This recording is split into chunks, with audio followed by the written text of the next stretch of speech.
Recently, a guy named Zach Bitter, who's a high school teacher in Michigan, set a record for running 100 miles. He did it on a track, by the way, around it, 400 laps. But he ran 100 miles in 11 hours and 47 minutes and set a U.S. record. The guy in the middle is Sergeant Mike Morton in the U.S. Army. He's 43 years old, and he's set an American record for 24 hours, and he ran 172 miles in 24 hours on a low-carb fueling strategy.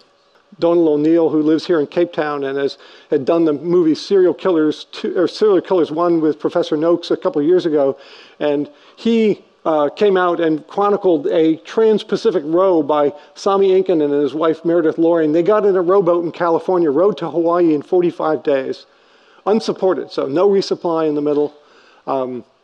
And the previous record for a two-person boat from California to Hawaii was 60 days, and they did it in 45 days, taking 15 days off the all-time record, and they did it on a low-carb diet. Now, people will say, oh, that's great, Steve, but we know athletes will be willing to do anything to set a record, to get a medal. They use drugs like amphetamines that runners and cyclists have died by taking drugs because they want to enhance performance. And we all know that these people will do anything, even if it threatens their life. So maybe they're doing this, but it's going to kill them earlier in life. Is it dangerous?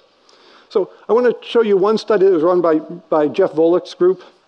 And I want to address some of the questions of danger. So he took a group of 40 people with metabolic syndrome, that's pre-diabetes, and he divided them into two groups.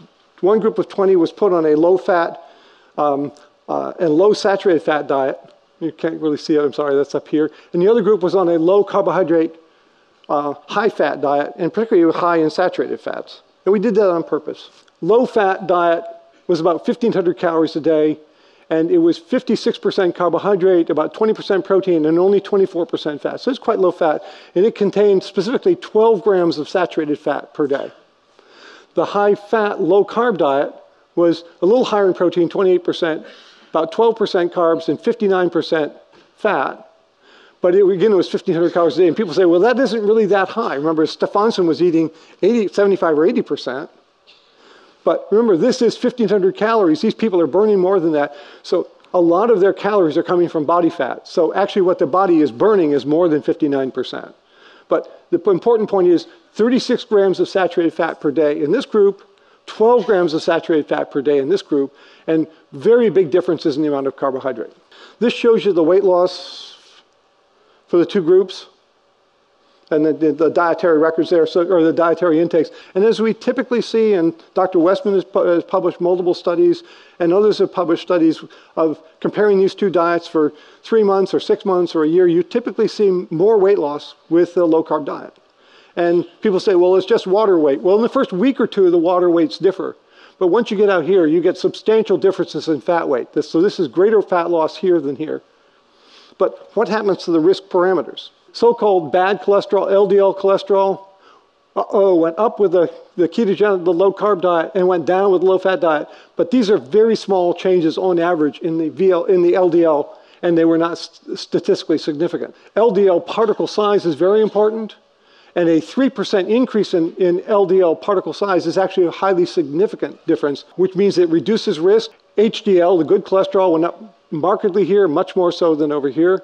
Triglycerides, which are another measure of risk and particularly are markedly elevated with metabolic syndrome, they cut their triglycerides in half with the low carbohydrate diet.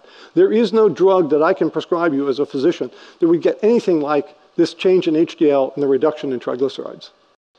But really the most intriguing thing was something that we have done in 3 studies now, this one and 2 others, and has not been looked at before, and that is we measured the amount of saturated fat in the bloodstream. Now, we've all been told that you are what you eat. In fact, every dietitian is brainwashed to think in his or her training that what you eat is what you get in the body. But it turns out that, and as you've already seen today, saturated fat in the diet has been disconnected from heart disease risk in multiple large studies. But there is a grain of truth in the concept that saturated fat is dangerous. There is very strong data that saturated fat circulating in your blood is dangerous. What's been disconnected is dietary intake from saturated fat. And what we showed here is that for the low-carb ketogenic diet, even though they were eating 3 times as much saturated fat per day as this group here, these numbers came down, which is saturated fat and the triglycerides is percent, and this is the absolute amount. These reductions are much greater than these over here, which means that in spite of the fact they're eating much more saturated fat, they have less in their blood. That seems like a major paradox until you understand that we have dramatically enhanced these people's ability to burn fat for fuel. And the saturated fat becomes a high-octane fuel of the body, and they burn it up, it doesn't accumulate, and it doesn't represent risk. Turns out that a well-formulated low-carb diet is very effective at reducing inflammation, and inflammation has become a major target in preventing not just heart disease and diabetes, but now multiple common kinds of cancer in humans, and interestingly also Alzheimer's disease and late dementia in people. And that's getting a whole lot of attention. And to show you what the difference is between where I learned about ketosis in medical school, and that was as a physician in the context of ketoacidosis, which occurs in type 1 diabetics when you don't give them insulin. And ketoacidosis is way over here on this side in red, and the number for ketone in the blood, the measurement is 10 units or greater. That's ketoacidosis. If you woke up this morning and had your toast and oatmeal and juice for breakfast, your ketones would be down here under 0.2 units, 0.2 millimolar. So a person fed carbohydrates consistently down here. A person who is in ketoacidosis up here. If you go on total starvation, you eat no calories, just have water and a vitamin pill for a couple weeks, your values would be up here in the range of 5 to 7 millimolar. And starvation ketosis has been studied for over a century, and as long as you don't take it on too long because you're wasting lean tissue, if you don't eat protein, so ketones don't protect you from losing lean tissue unless you have protein with it. So total starvation out here is perfectly safe for up to a month or more, except that you're losing lean tissue. And lean tissue means you're losing structure and you're losing strength and function. This is a little complex, but I just want to get this across because this is a rapidly moving field and it's moving in a very interesting direction. So what I just told you is we store fat in our fat cells, we transport that fat to the liver through the bloodstream, the liver makes it into ketones, the ketones come out into the bloodstream from the liver, and 300 to 600 calories a day goes to the brain to feed the brain. It also turns out that the digestive tract, your intestines don't like to burn glucose. They like to burn short-chain fats. So if you eat a high carbohydrate diet, you have to eat fiber so that the bacteria inside you can eat up that fiber, turn it into short-chain fats to feed your intestine.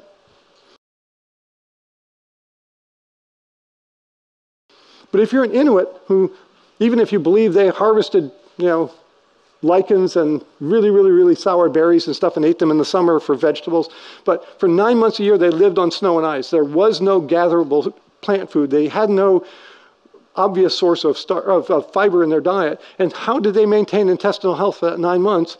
And it turns out that very likely beta-hydroxybutyrate circulating in the blood coming from the liver is actually an excellent fuel for the blood.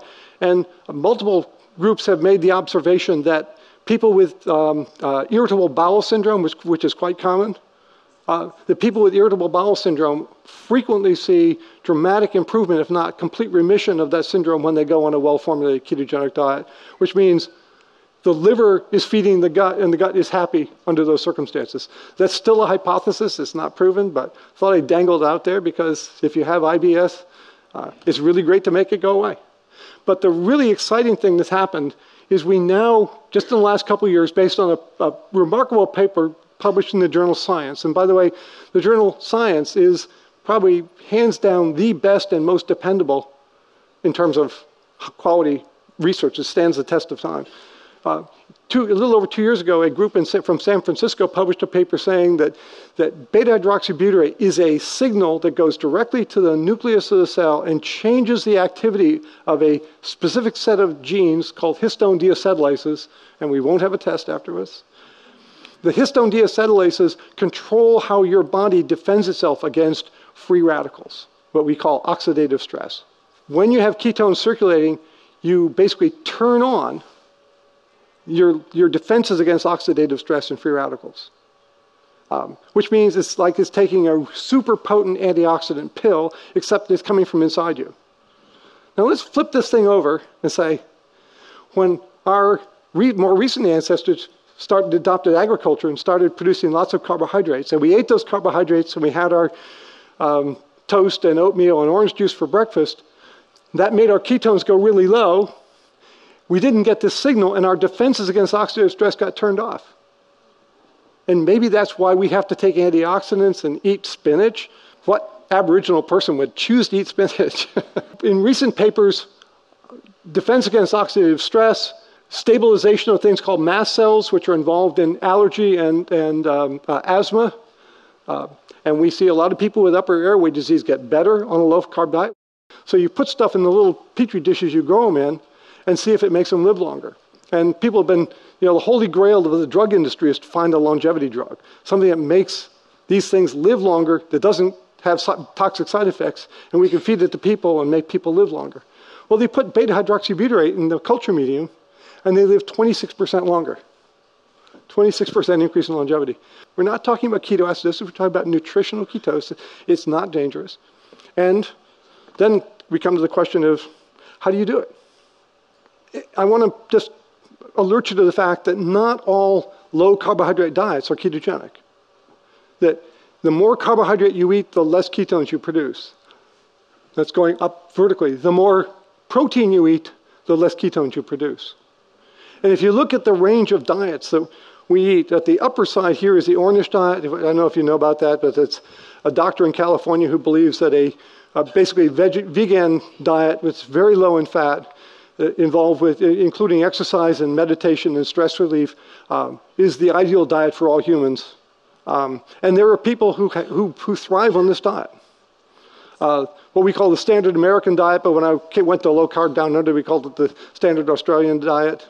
And this is the industrialized, refined, high refined sugar and fat diet, sugar and carbohydrate and seed oil diet up there. A Mediterranean diet is just kissing on the top side of a low carbohydrate diet. The paleo diet over here tends to be about 30% protein. And the only way you can get into ketosis dependably is to stay under 10% carbohydrate and maybe up to a little over 20% as protein. And this is daily energy expenditure, by the way. And what's not shown here is fat, but if you add up the carb and the protein, then the difference is fat. And so if you're here at 20% and 10%, that would be 20% protein, 10% carb, and that means this has to be a 70% fat diet in order for you to sustain this and be weight stable. Because we're not talking just about weight loss. We're talking about a long-term lifestyle. And yes, if you want to lose weight, you go on the diet, as Dr. Westman told you, you're going to lose your cravings, your appetite's going to go down, and you'll be happy eating less. And many people lose a lot of weight quite promptly on this kind of diet. Not because it melts away the fat, it means it gives you a much better control over your intake so that you can achieve your goal of losing weight. And let's kind of look at that, because this is important. It's not one diet, say, here, eat this, and Dr. Westman, to his credit, gives you page 4, which has the things you can eat, and says eat enough of these as much as you want. But he doesn't say eat exactly this many grams and that many grams. But what I want to point out here is if you want to lose some weight, let's say you're a woman who weighs 90 kilograms, 200 pounds, and you want to go on a low-carb diet and you would desire to lose some weight.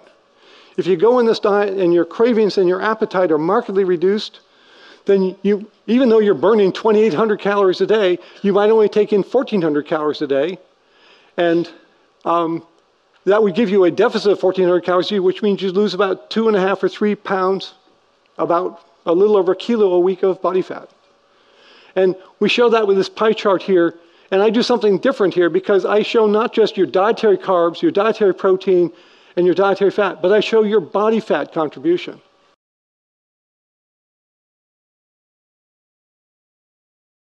Because they all add up to what you're burning.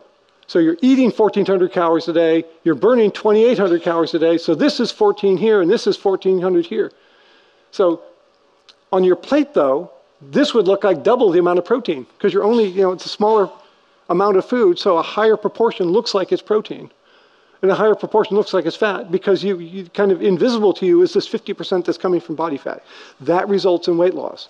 As you go through various phases, as you lose weight, naturally your metabolic rate goes down. You have less body tissue to support. You know, carrying around body fat is not a cheap date. Every time you move, you have to move it. And if you weigh 20 kilos less, if you drop from 200 to 160 pounds here, you're going to be burning less calories per day. But now you weigh 40 pounds less, you're getting somewhat closer to your goal, and so you tend to eat more because the signals in your body, you know, the appetite is designed to save your life. You're not supposed to be able to just wilt away to nothing. Your appetite will begin to come on, you'll feel cravings. Don't increase your carbohydrate intake very much. Your weight loss slows down. But notice now the body fat contribution has become a very small amount. And if you're eating 2,100 calories a day and the body fat contribution is, now your dietary fat is expanding. You can only do this, and this is the right kind of progression, if you're willing to eat fat. Because when you get to maintenance, if you want to stay in nutritional ketosis, keep your carbs at or under 10%, your protein moderate 20%, you're going to have to teach yourself how, as part of your lifestyle, to eat the majority of your calories as fat. You're eating luscious food. I make salad dressings that are 70% fat and 25% either lemon juice or unsweetened vinegar, and I add flavorings to them, and people ask for the recipe when they come to my house to eat. It's safe to eat saturated fat. I showed you those data. Monounsaturates, which are, the saturates are red here. Monounsaturates are yellow, and that actually appears to be the body's preferred form of fuel when most of what it's burning is fat, and I won't get into why I believe that to be true. But the ones that I was taught in medical school, the essential fats of the omega-6 family, yes, you need about a teaspoonful of this per day total from all the things that you eat. But if you eat most of your fat from I call them the big blues here. So safflower, sunflower, corn, soybean, peanut, and cottonseed oils. Those are the ones that are high in the omega-6. They will make you feel ill. How do I know that? Because when we did the study of my bike racers, we gave them their choice of either animal fats or chicken salad and tuna salad made with soybean oil. And when they ate the soybean oil-rich diets, they all just said, yuck, I don't feel good. And they stopped eating them. And you know, bicycle racers have cast iron stomachs. A little bit of this is vital, but too much of it will make you sick. And that's similar to a lot of the fat-soluble vitamins. You know, a certain amount of vitamin D is necessary for you. A certain amount of vitamin A is necessary. But if you overdose on A or D, it's going to make you sick. And the same with these. You need to stay away from them and choose which fats you eat. Just a typical kind of meal here and snacks that one can have. A simple breakfast, just take 4 sausages. And I'm not talking about hot dogs here. Nothing here is low fat. Well, not with one exception. So just a cup of black coffee. Some people like to put a little bit of butter on top of their coffees. For lunch, 2 fistfuls of green vegetables in a salad. I will typically use 4 or 6 ounces of water-packed tuna, and this is where the one exception I make in terms of not having the high-fat version, because at least in the United States, all the tuna packed in oil is packed in soybean oil. So I get the water-packed tuna, and then I add the fat as olive oil or full-fat yogurt in making a dressing, and I don't use a tablespoon of dressing, I use half a cup of dressing. This is a way of getting in the fat. Because I've been stable now for close to 10 years on low-carb diet. My weight hasn't changed more than a few pounds, up or down. So nuts, broth is very important. I'll come back to that in a minute. You can have soft cheese and have that with vegetables. All kinds of luscious and simple snacks, and they're not expensive.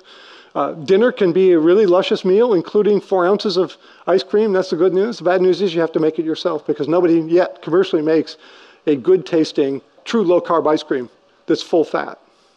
And again, this is a place where it's made with heavy cream and where I get some of the fats I need to keep me satiated and stable throughout the day. The tomato bisque, I make it from tomatoes that I grow in my garden at least half the year. And I use chicken broth as the base. So I have 2 servings of broth per day. One is a snack and one usually is a soup. It's a homemade soup. And the broth is actually, it's part of the traditional diet of many Aboriginal people, including the Inuit. If they boil the meat, they drink the broth. So if I have a chicken, we roast a chicken, we eat the chicken and the usual parts. I take the carcass, put it in a pot, boil it,